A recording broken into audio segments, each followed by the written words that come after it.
ನಮಸ್ಕಾರ, ನೀವು ನೋಡ್ತಾ ಇದ್ದೀರಾ ಸ್ಪೀಡ್ ನ್ಯೂಸ್ ಕನ್ನಡ. ನಾನು ಸಂತೋಷ್ ಕಶ್ಯಪ್. ಇವತ್ತು ರಾಜ್ಯ ರಾಜಕಾರಣದಲ್ಲಿ ಒಂದು ಆಡಿಯೋ ಸಿಕ್ಕಾಪಟ್ಟೆ ಎಲ್ಲ ಕಡೆ ವೈರಲ್ ಆಗ್ತಾ ಇದೆ.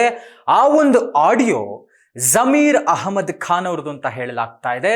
ಜಮೀರ್ ಅಹಮದ್ ಅವರು ದಾವಣಗೆರೆಯ ಉಪಚುನಾವಣೆ ಹೊಸ್ತಿಲಲ್ಲಿ ಆ ಸಂದರ್ಭದಲ್ಲಿ ಒಂದು ಪಕ್ಷ ವಿರೋಧಿ ಚಟುವಟಿಕೆಯನ್ನು ಮಾಡಿರೋದಕ್ಕೆ ಒಂದು ಸಾಕ್ಷಿ ಸಿಕ್ಕಿದೆ ಅನ್ನುವಂಥ ನಿಟ್ಟಿನಲ್ಲಿ ಒಂದು ಆಡಿಯೋ, ಅಂದರೆ ಜಮೀರ್ ಅಹಮದ್ ಅವರು ಮಾತಾಡಿದ್ದಾರೆ ಒಬ್ಬರ ಜೊತೆಗೆ ಅನ್ನುವಂಥ ಆಡಿಯೋ, ದಟ್ ಈಸ್ ಕಾಂಗ್ರೆಸ್ನ ಅಭ್ಯರ್ಥಿಯಾಗಿದ್ದಂತಹ ಸಮರ್ಥ ಶಾಮನೂರಿಗೆ ಬೆಂಬಲಿಸಬೇಡಿ, SDPI ಅಭ್ಯರ್ಥಿಗೆ ಬೆಂಬಲಿಸಿ ಅನ್ನುವಂಥ ವಿಚಾರವನ್ನು ಮಾತಾಡಿದಂಥ ಆಡಿಯೋ ಇವತ್ತು ಎಲ್ಲೆಡೆಯೂ ಕೂಡ ವೈರಲ್ ಆಯಿತು. ಮುಖ್ಯಮಂತ್ರಿಗಳವರೆಗೂ ಕೂಡ ತಲುಪ್ತು, ಅಂದರೆ ಮಾಜಿ ಮುಖ್ಯಮಂತ್ರಿಗಳು ಸಿದ್ದರಾಮಯ್ಯನವರೆಗೂ ಕೂಡ ತಲುಪ್ತು. ಸಿದ್ದರಾಮಯ್ಯನವರು ಏನು ರಿಯಾಕ್ಟ್ ಮಾಡಲಿಲ್ಲ, ಹೈಕಮಾಂಡ್ಗೆ ಬಿಟ್ಟಿದ್ದು. ಹೈಕಮಾಂಡ್ ಯಾವ ರೀತಿಯಾದಂಥ ನಿರ್ಧಾರವನ್ನು ಕೈಗೊಳ್ಳುತ್ತೆ, ಪಕ್ಷ ವಿರೋಧಿ ಚಟುವಟಿಕೆಯಿಂದ ಕಾಂಗ್ರೆಸ್ನಿಂದ ಔಟ್ ಆಗ್ತಾರ ಜಮೀರ್ ಅಹಮದ್ ಅವರು, ಹೊರಗಡೆ ಉಳಿತಾರ, ಯಾವ ರೀತಿಯಾದಂಥ ಕ್ರಮ ಆಗುತ್ತೆ ಜಮೀರ್ ಅಹಮದ್ ಅವರ ವಿರುದ್ಧ, ಈ ರೀತಿಯಾದಂಥ ಬೇರೆ ಬೇರೆ ಆಯಾಮದ ಚರ್ಚೆಗಳು ಇವತ್ತು ಬೆಳಗ್ಗೆಯಿಂದಲೂ ಕೂಡ ಕೇಳಿ ಬರ್ತಾ ಇರುವಂತದ್ದು. ಆದರೆ ಇದೆಲ್ಲದರ ನಂತರದಲ್ಲಿ ಜಮೀರ್ ಅಹಮದ್ ಅವರು ಒಂದು ಸ್ಪಷ್ಟನೆಯನ್ನು ಕೊಡ್ತಾರೆ, ಪತ್ರಿಕಾ ಪ್ರಕಟಣೆಯನ್ನು ಮಾಡ್ತಾರೆ. ಏನಂತ ಹೇಳಿದರೆ, ಜಮೀರ್ ಅಹಮದ್ ಅವರೇ ಹೇಳಿರುವಂತದ್ದು,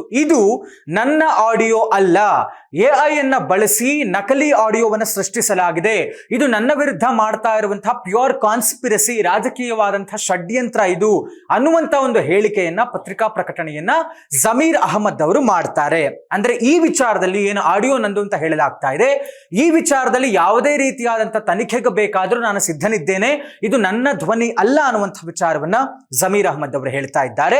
ಇದು ಎಲ್ಲಿ ತನಕ ಹೋಗುತ್ತೆ, ತನಿಖೆ ಯಾವ ರೀತಿಯಾದಂತಾಗುತ್ತೆ, ಹೈಕಮಾಂಡ್ ಯಾವ ರೀತಿಯಾದಂಥ ನಿರ್ಧಾರವನ್ನು ಕೈಗೊಳ್ಳುತ್ತೆ ಅನ್ನುವಂಥದ್ದನ್ನ ನಾವು ನೋಡಬೇಕು ಅನ್ನುವಂಥ ವಿಚಾರ ಒಂದಡಿಯಾದರೆ, ಇದೇ ವಿಚಾರವನ್ನು ಇಟ್ಕೊಂಡು ಗೆದ್ದಿರುವಂತಹ ಅಭ್ಯರ್ಥಿ ಏನಿದ್ದಾರೆ, ದಾವಣಗೆರೆ ದಕ್ಷಿಣದಲ್ಲಿ ಗೆದ್ದಿರುವಂತಹ ಅಭ್ಯರ್ಥಿ ಸಮರ್ಥ ಶಾಮನೂರ್, ನಾನು ಯಾಕೆ ಈ ವಿಚಾರವನ್ನು ಇಷ್ಟೊಂದು ಹೇಳ್ತಾ ಇದ್ದೀನಿ ಅಂತ ಹೇಳಿದ್ರೆ, ದಾವಣಗೆರೆ ಬೈ ಎಲೆಕ್ಷನ್ ನಿಂದ ಆರಂಭವಾದಂತಹ ಈ ಒಂದು ಹಗ್ಗ ಜಗ್ಗಾಟಗಳು ಏನಿತ್ತಲ್ಲ ಕಾಂಗ್ರೆಸ್ ಪಾಳೆಯದಲ್ಲಿ, ಇದು ಬಹಳ ದೊಡ್ಡ ಮಟ್ಟಕ್ಕೆ ಹೊಟ್ಟೋಗಿತ್ತು.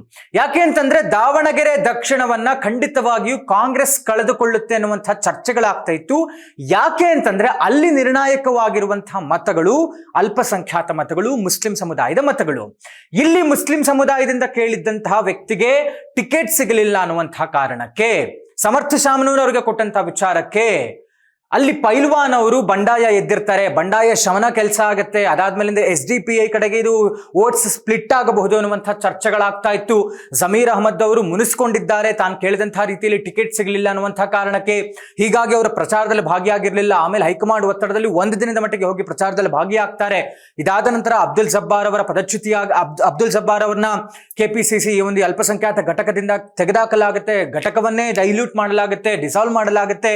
ಅದಾದ ಮೇಲೆ ಮುಖ್ಯಮಂತ್ರಿಗಳ ರಾಜಕೀಯ ಕಾರ್ಯದರ್ಶಿಗಳನ್ನ ಪದಚ್ಯುತಿ ಮಾಡಲಾಗುತ್ತೆ, ಬೇರೆಲ್ಲಾ ಬೆಳವಣಿಗೆಗಳಾಯ್ತು.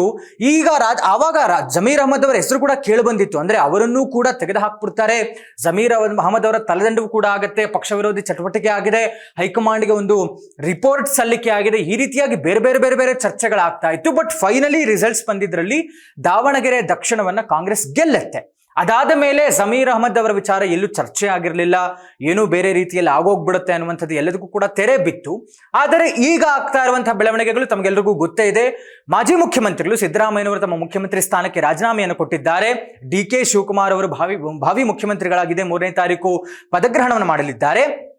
ಈ ಮಧ್ಯೆ ಕೇಳ್ತಾ ಇರುವಂತಹ ಒಂದು ವಿಚಾರ ಏನು ಅಂತ ಹೇಳಿದ್ರೆ, DCM ಸ್ಥಾನಗಳನ್ನ 4 ಕೊಡಲಾಗುತ್ತೆ. ಅದರಲ್ಲಿ ಅಲ್ಪಸಂಖ್ಯಾತ ಸಮುದಾಯದಿಂದ ಕೇಳಿ ಬರ್ತಾ ಇರುವಂತಹ ಹೆಸರು ಜಮೀರ್ ಅಹಮದ್ ಖಾನ್ ಅವರ ಹೆಸರು. DCM ಆಗ್ಬಹುದು ಜಮೀರ್ ಅವರು ಅಂತ ಹೇಳಲಾಗ್ತಾ ಇದೆ. ಅದು ಆಗದೆ ಹೋದರೆ ಖಂಡಿತವಾಗಿಯೂ ಏನು ಈ ಹಿಂದೆ ವಸತಿ ಇಲಾಖೆಯನ್ನು ವಹಿಸಿಕೊಂಡಿದ್ದಂತಹ, ಸಮರ್ಥವಾಗಿ ಕೆಲಸ ಮಾಡಿರುವಂತಹ ಜಮೀರ್ ಅಹಮದ್ ಅವರು ಈ ಬಾರಿಯೂ ಕೂಡ DKಶಿ ಅವರ ಸಂಪುಟವನ್ನ ಸೇರಬಹುದು, ಅವರಿಗೂ ಕೂಡ ಸಚಿವಗಿರಿ ಸಿಗುತ್ತೆ ಅಂತ ಹೇಳಲಾಗ್ತಾ ಇದೆ. ಒಂದೇ ಸಚಿವರಾಗೇ ಆಗ್ತಾರೆ, ಇಲ್ಲ DCM ಲಿಸ್ಟ್ ನಲ್ಲಿ ಜಮೀರ್ ಅಹಮದ್ ಅವರ ಹೆಸರು ಕೇಳಿ ಬರ್ತಾ ಇದೆ. ಹೀಗಾಗಿ ಇಷ್ಟೆಲ್ಲಾ ಬೆಳವಣಿಗೆಗಳಾಗ್ತಾ ಇರುವಂತದ್ದು, ಚರ್ಚೆಗಳಾಗ್ತಾ ಇದೆ. ಇವತ್ತು ದೆಹಲಿಗೆ ಹೋಗಿದ್ದಾರೆ ಸಿದ್ದರಾಮಯ್ಯನವರು ಮತ್ತು DK ಶಿವಕುಮಾರ್ ಅವರು. ಇನ್ನೇನು ಅಂತಿಮ ಪಟ್ಟಿ ಹೊರಬೀಳಬಹುದು, ಯಾರ್ಯಾರು DKಶಿ ಅವರ ಸಂಪುಟವನ್ನು ಸೇರ್ತಾರೆ. ಯಾಕೆಂದ್ರೆ ಮಿನಿಮಮ್ 10 ಜನ ಜೂನ್ 3ನೇ ತಾರೀಕು DKಶಿ ಅವರ ಜೊತೆಗೆ ಪ್ರಮಾಣ ವಚನವನ್ನು ಸ್ವೀಕರಿಸಲಿದ್ದಾರೆ. ಇದೆಲ್ಲ ಬೆಳವಣಿಗೆಗಳ ಮಧ್ಯೆ ಇವತ್ತು ಒಂದು ದೊಡ್ಡ ಬೆಳವಣಿಗೆ ಆದಂಥದ್ದು ಜಮೀರ್ ಅಹಮದ್ ಅವರ ಆಡಿಯೋ ನಿಜವಾಗಿಯೂ ಅವರದ್ದೇನಾ, ಹಾಗಾದ್ರೆ ಪಕ್ಷ ವಿರೋಧಿ ಚಟುವಟಿಕೆಯಲ್ಲಿ ಭಾಗಿಯಾಗಬಿಟ್ರ ಅನ್ನುವಂಥ ಚರ್ಚೆಗಳ ಮಧ್ಯೆ ಹೈಕಮಾಂಡ್ ತೀರ್ಮಾನ ಏನಾಗಬಹುದು? ಹೊರಗುಳಿದು ಬಿಡ್ತಾರಾ, ಸಚಿವರಾಗಲ್ವಾ ಜಮೀರ್ ಅಹಮದ್ ಅವರು ಅಥವಾ DCM ಆಗಲ್ವಾ ಅನ್ನುವಂಥ ಚರ್ಚೆಗಳ ಮಧ್ಯೆಯೂ ಸಮರ್ಥ್ ಅವರು ಒಂದು ರೀತಿಯಲ್ಲಿ ಜಮೀರ್ ಅವರ ಈ ಆಡಿಯೋನ ಸಮರ್ಥಿಸಿಕೊಂಡಿದ್ದಾರೆ. ಏನು ಸಮರ್ಥ್ ಅವ್ರಿಗೆ ಈ ಪ್ರಶ್ನೆ ಕೇಳಿದಾಗ ಅವ್ರು ಹೇಳಿದ್ದಾರೆ, ಹೌದ್ರಿ ಅವಾಗ ಅಷ್ಟೆಲ್ಲ ಚರ್ಚೆಗಳಾಗಿದ್ದು ಸತ್ಯ ಒಪ್ಕೊಳ್ತೇವೆ, ಇಟ್ಸ್ ಓಪನ್ ಟ್ರೂತ್. ಅಂದ್ರೆ ಮುಸ್ಲಿಂ ಸಮುದಾಯದವರು ನಮ್ಮ ವಿರುದ್ಧ ಇದ್ರು, ಕಾಂಗ್ರೆಸ್ಗೆ ಆ ಮತಗಳು ಬರೋದಿಲ್ಲ ಅನ್ನುವಂಥದ್ದು ಗೊತ್ತಿತ್ತು. ಒಂದು ವೇಳೆ ನಮಗೆ ಬರದೇ ಇದ್ರೆ ಅದು ಖಂಡಿತವಾಗಿಯೂ ಸ್ವತಂತ್ರ ಅಭ್ಯರ್ಥಿ SDPI ಅವರು ಯಾರು ನಿಂತಿದ್ರು ಅವ್ರಿಗೆ ಹೋಗುತ್ತೆ ಅನ್ನುವಂಥದ್ದು ಗೊತ್ತಿದ್ದಂತಹ ವಿಚಾರ. ಇಫ್ ಇನ್ ಕೇಸ್ ಇದು ಚರ್ಚೆ ಆಗಿದ್ರು ಕೂಡ ಅದನ್ನು ಹೈಕಮಾಂಡ್ ನೋಡ್ಕೊಳ್ಳುತ್ತೆ, ಇದು ಗೊತ್ತಿರುವಂತಹ ಎಲ್ಲರಿಗೂ ಎವಿಡೆಂಟ್ ಆಗಿದ್ದಂತಹ ವಿಚಾರ ಅನ್ನುವಂಥ ರೀತಿಯಲ್ಲಿ ಸಮರ್ಥ್ ಅವರು ಜಮೀರ್ ಅಹಮದ್ ಅವರ ಆಡಿಯೋ ವಿಚಾರವಾಗಿ ಹೇಳಿಕೆ ಕೊಟ್ಟಿದ್ದಾರೆ.